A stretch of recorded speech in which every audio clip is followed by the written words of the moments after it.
ప్రభు నామ స్తోత్రం. ఇసాకయ్య గారికి వందనాలండి. మా అబ్బాయికి పెళ్ళి అవ్వింది.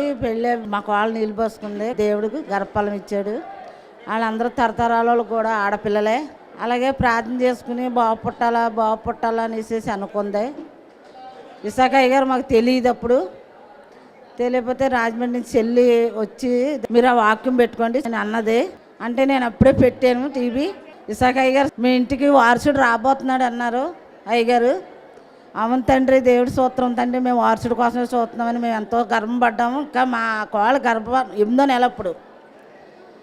అలాగే ఇసాకయ్య గారి దగ్గరికి వచ్చి ఇప్పుడు ఈ నెలతో 10వ నెల నాకు ఇల్లు కావాలి తండ్రి అని నేను ఎంతో పోరాడి ప్రార్థనకు వచ్చి ఇసాకయ్య గారితో ప్రార్థన చేయించుకుంటున్నాను. అలాగే దేవుడు నేనున్న ఇల్లే దేవుడు నాకు ఇచ్చాడు ప్రార్థన కానీ. అలాగే నా పాపకు కూడా 2 సంబంధాలు 3 సంబంధాలు వచ్చాయి, అయినా అవ్వలేదు. ఒకప్పుడు మా అన్నయ్య గారు బాబు అయితే మా అన్నయ్య చిన్నప్పుడు ఎట్టకాడాలు ఆడేవారు. మీ పిల్లల్ని ఇచ్చుకోవడానికి మీ దగ్గర ఏముంది, నేను మీ పిల్లల్ని పెళ్లి చేసుకోనని చిన్నప్పుడు ఇసాకయ్య గారి దగ్గరికి వచ్చిన కాడి నుంచి మళ్ళీ మీ పాపను పెళ్లి చేసుకుంటానని అన్నారు.